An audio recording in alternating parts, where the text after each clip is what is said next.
neighbours. Everybody needs good neighbours with a little understanding. You can find the perfect blend. Neighbours should be there for one another. That's when good neighbours become good friends.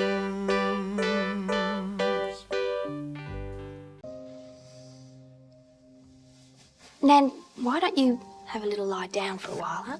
You think I'm mad, don't you? No. Oh, you young people. What do you know about love? The kind that reaches from beyond. Nan, you've been very upset lately. I'm not simple. I know that Len wrote this while he was still alive.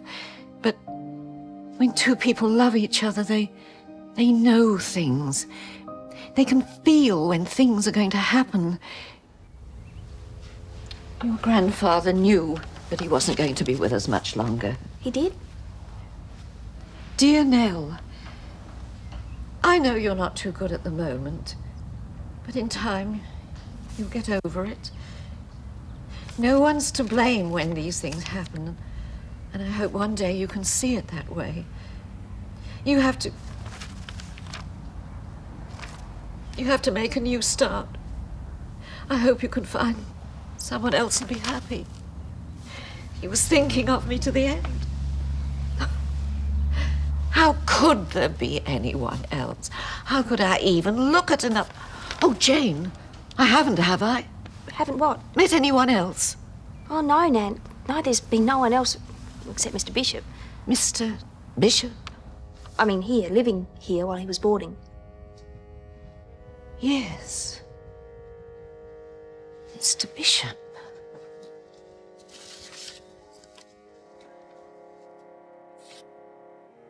Well, it's my fault, isn't it? I mean, if Bounce hadn't been inside, he Bit late wouldn't to have... shut the barn door, mate. We looked after that woman. We were sympathetic to her. We took her to the hospital.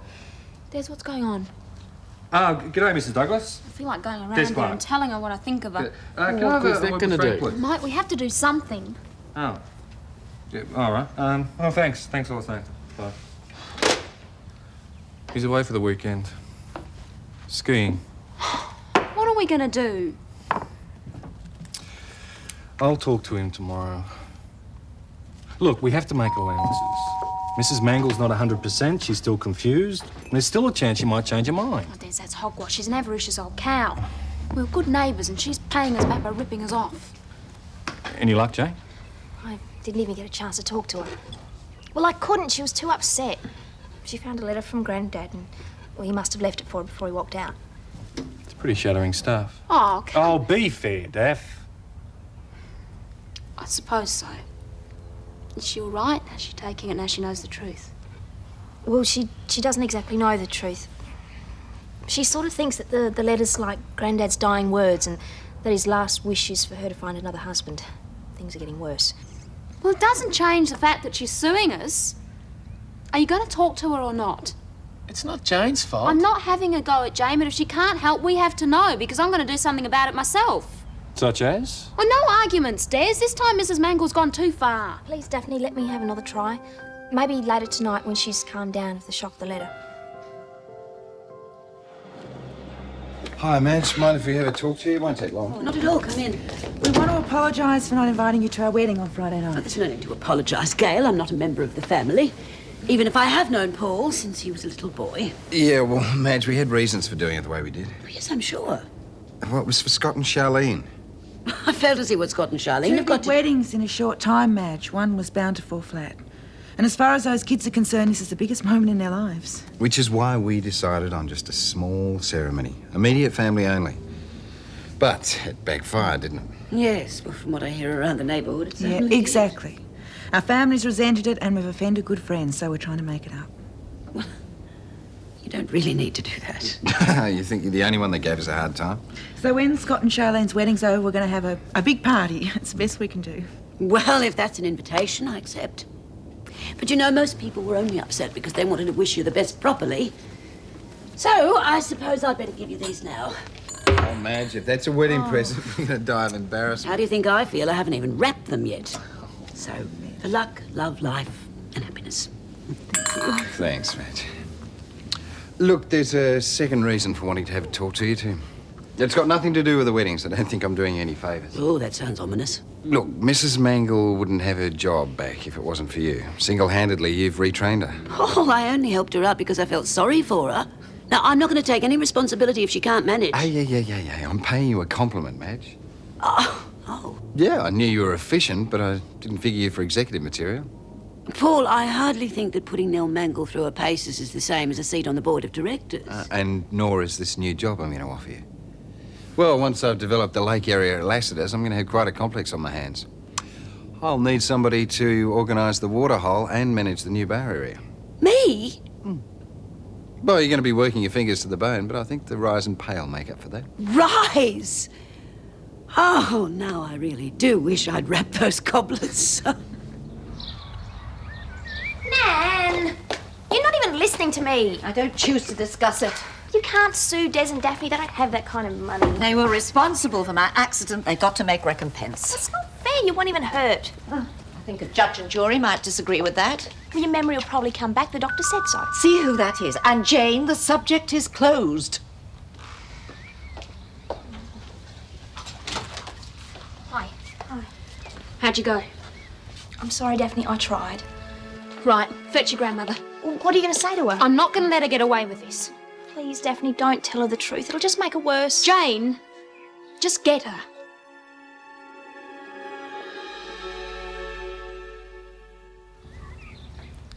What do you want?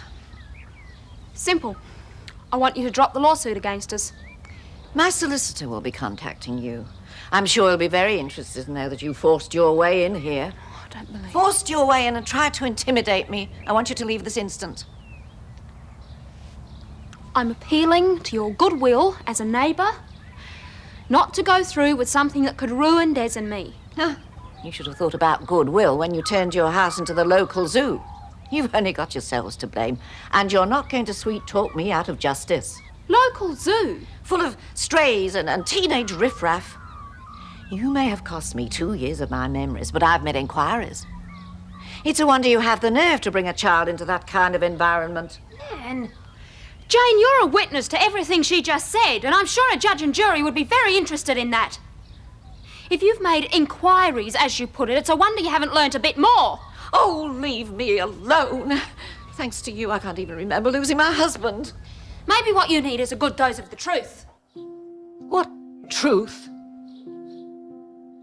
Everybody in Ramsay Street has gone out of their way to be kind to you while you've been unwell, despite the fact that you're the most disliked person in this neighbourhood. If you go through with this, you won't have a friend left.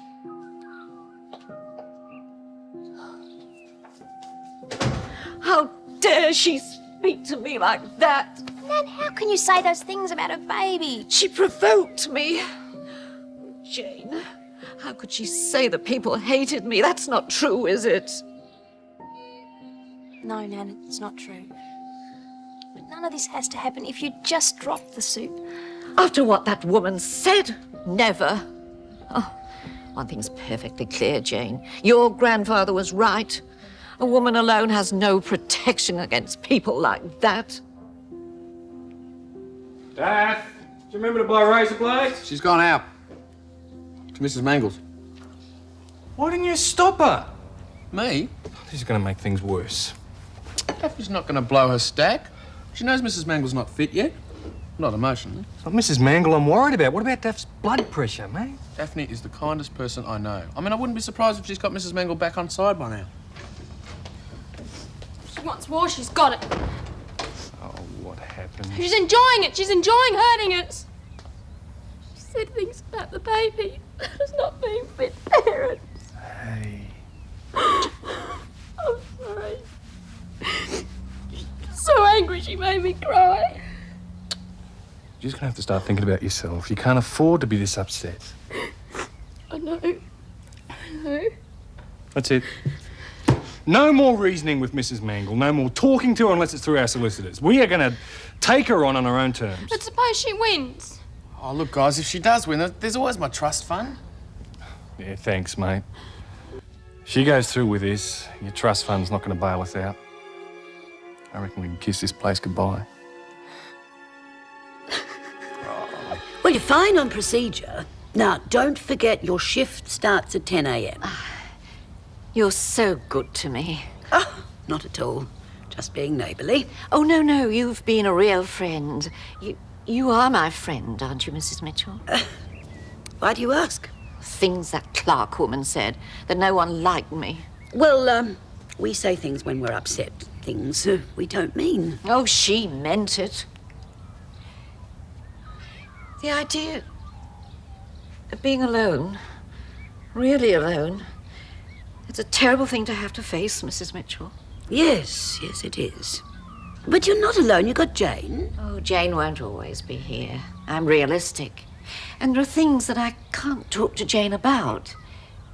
But I can talk to you, Mrs. Mitchell. Now, really, Mrs. Mangel, I don't know that I should become involved. Men. Men? This is so difficult. I don't even know whether a gentleman would be interested in me. Well, perhaps you should... Well, you see, I have always believed that there's someone for everyone, somewhere. I believe that too.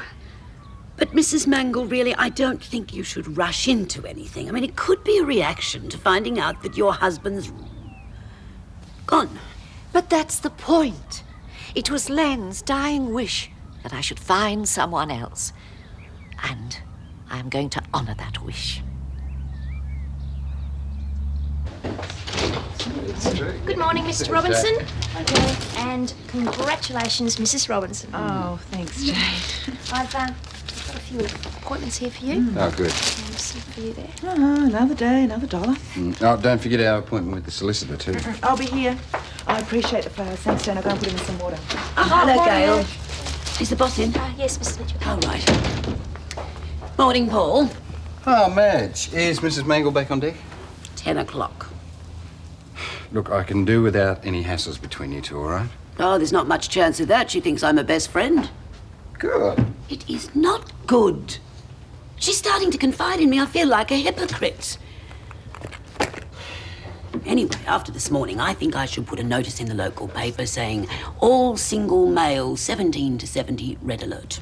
Do you realise that Mrs. Mangel has convinced herself that it was Len's dying wish that she remarry, and that's exactly what she intends to do, believe it or not? Sounds like the impossible dream to me. You know what Mrs. Mangel's like when she gets an idea fixed in her head. I just feel sorry for the man she sets her cap at, that's all.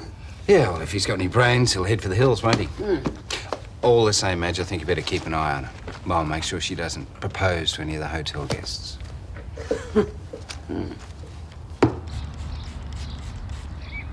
I told Mrs. Mitchell I was afraid of being alone. But I don't feel alone when I'm near you, Len. Talking to a rose bush. I know what Daphne Clarke would make of that. But I don't care. I know you can hear me. And I do realise that you're only thinking of me when you wrote that letter, Len. But it's so strange, looking for another man. It seems unfaithful. If I could be sure. If you could give me some sort of sign. Good morning, Mrs. Mangel. A little something for my favourite landlady. Oh, thank you, Mr. Bishop.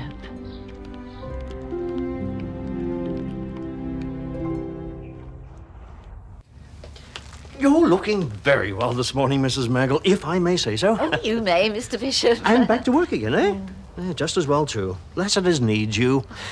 I should know. An hotel room is not a home. Oh, allow me. Oh, how kind. Mrs. Mangel, have you reconsidered taking me back as a boarder? I haven't made my mind up yet. Well, of course, I realise you must have reservations, but... Well, it's not just the room, it's... Well, I've missed being here. Really? Oh, of course. And I intend to be of as much help and comfort as I possibly can. Look at this, look. A frayed electrical cord. Now, that is potentially very dangerous. I was going to fix that. You see, you wouldn't have to worry about things like that while I'm here. Jane has assured me that you're of good character. Thank you. I really don't know. Oh, please say yes. Hmm? Very well, you may move back in. Mrs. Mangel, you're an angel. There will, of course, be certain rules. Have no fear, Mrs. Mangel. No, I know your rules, and I respect them. Mike, I can manage on my own now if you have to get to uni. No, I haven't got a tutorial till 11. How you feeling? Take more than Mrs. Mangel to put me out of action. Hi, Jane. Hi. Has your grandmother had second thoughts? No? And you shouldn't have said those things to her this morning. Someone has to be honest with her, and I'm not going to take it lying down. If she hurts me and Des, she's hurting herself as well. Yeah, well, just stay away from her from now on. Give Jane the order for Paul's office, will you?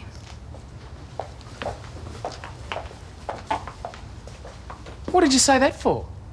You didn't hear the things she said to my grandmother. Nan could have had a heart attack or something. Oh, well, what do you expect? Do you want Des and Daphne to just sit back and keep smiling while your Nan rips them off? Well, Nan hasn't been herself lately. She doesn't know if she can keep her job. She thinks Granddad's dead, and sooner or later she's going to find out he's run off with another woman. And who lied to her about that? Look, you can say what you like. The accident happened at Daphne's house, and your stupid dog caused it. Oh, good one. I mean, keep it up. You're a real chip off the old block, Jane. I'm sorry, Mike. I didn't want you to get involved. If she wants to stick up for her family, I can stick up for mine too. You look upset. I'm fine, Nan. It's nothing. It's Paul, isn't it? Has he said anything about me? All he said was he hoped your first day back wouldn't be too hard. It was Paul. He doesn't think I can manage. He didn't mean it like that. He was being kind, like everyone else. But I might not be able to manage. I've been through all the names and the things to do, and I get confused. He's got to understand that. Well, Nan, tell him yourself. Well, not now. He's in conference with Gail and the company solicitor. Solicitor? So, does that make it all legally binding? Yes, it certainly does. But if you ever have second thoughts, it's no hardship to tear this one up and draft another. Why should we have second thoughts? Paul, I've drawn up some strange agreements between people in my time. But you two take the stuffed koala. I'll find my own way out. Bye. Bye. And thanks again, Keith. Bye, Jane. Bye, Mr. Franklin. Mr. Franklin. Mrs. Mangel. Jane tells me that we have met, but I'm afraid I don't remember. Paul told me about your little accident. You've recovered now? Not completely. Mr. Franklin, I need to speak to you. My day's tied up. But it's important. I need professional advice. Well, I was going to have a cup of coffee anyway. Nan, weren't you going to speak to Paul? Oh, he can wait. Oh, looks like we've signed our lives away. It seems like it, doesn't it? More so than the wedding did. I'll take it from me, this has got a lot more going for it than most marriages. Well, it's fair, it's equitable. And terribly romantic. I think I'll hang mine over the bed. Take my advice, Gail, and lock it away. If anyone finds out the truth about our marriage, life isn't going to be worth living around here. Well, you certainly seem to have been the victim. I was the victim. They don't have a leg to stand on, do they? Mrs. Mangel, the law is a very delicate instrument. I've heard your version. No doubt the Clarkes will tell their solicitors a different one. In court, things can get complex. You think I might lose? No, I didn't say that. Hey, Mike. That's him. Who? Des Clarke. I think we'd better conclude this discussion. But I haven't finished telling you the details. Mrs. Mangel, I don't offer free advice. If you'd care to make an appointment, we can discuss this matter professionally. Will that be expensive? Compared to the damages you might be entitled to. How much do you think I might get? I don't want you to come. It's no problem. Mike can look after the place for half an hour. That's not the point. After this morning, you shouldn't even be here, let alone talking to solicitors. Des, I have checked my blood pressure. It's stable. I'm calm. Well, you have to admit that woman's got more hide than a herd of buffalo to sit outside drinking my coffee. After this morning, she's only trying to provoke you. Just ignore her. I am. But one thing really gets to me. Mike and Jane had a fight before. They're taking sides, and I feel bad about that. Yeah, I don't like it either. But what can we do? If Jane decides to back her grandmother, well, she's a loyal girl. I reckon she'll find herself all on her own. What time are we seeing the solicitor? 10 o'clock, and I repeat, you are not coming. Des, we're in this together, and I will not be sheltered. Besides, the harm's done. What more can Mrs. Mangel do to upset me now? You know who's out there? Just ignore her. No, the guy she's with. He's a solicitor. Outside my coffee shop? What a nerve! He was telling her how much she could win. How much? 60 grand, plus the court costs, and that's just the bottom line. He reckons there could be a whole lot more. You could lose everything.